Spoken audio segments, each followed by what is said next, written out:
పశ్చిమ గోదావరి జిల్లా భీమవరంలో కేంద్ర సహాయ మంత్రి నరసాపురం ఎంపీ శ్రీనివాస్ వర్మ నూతన క్యాంపు కార్యాలయాన్ని ప్రారంభించారు. ఈ కార్యక్రమానికి మంత్రి నిమ్మల హాజరయ్యారు. ప్రజాసేవకుడిగా ప్రజలకు దగ్గరుండి సేవలు అందించాలనే ఉద్దేశంతోనే క్యాంపు కార్యాలయాన్ని ఏర్పాటు చేయడం జరిగిందని శ్రీనివాస్ వర్మ తెలిపారు.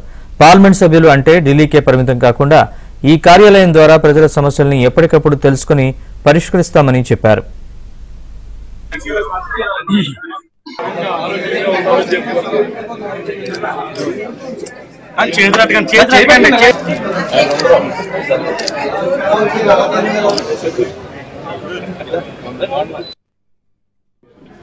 ప్రజా సేవకుడిగా మాత్రమే మనకి ప్రజలకు సేవలు అందించాలనేటువంటి ఆలోచనతో ప్రజలకు పూర్తి స్థాయిలో అందుబాటులో ఉండి సాధ్యమైనంత వరకు సమస్యల పరిష్కారం మీద దృష్టి పెట్టాలనేటువంటి ఒక ఆలోచనతో పనిచేయడం ప్రారంభిస్తున్నాం.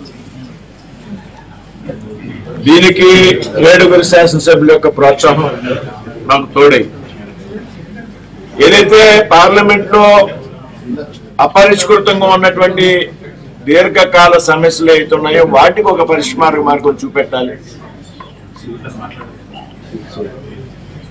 ఏదైతే పార్లమెంట్ సభ్యుడైనా ఎమ్మెల్యే అయినా ఎవరైనా కానీ అందరూ కూడా ప్రజలకు అందుబాటులో ఉండాల్సినటువంటి అవసరం ఉంది. పార్లమెంట్ సభ్యుడైనంత మాత్రాన మినహాయింపు లేదు, ఢిల్లీ స్థాయిలోనే పనిచేయాలనేటువంటి ఆలోచన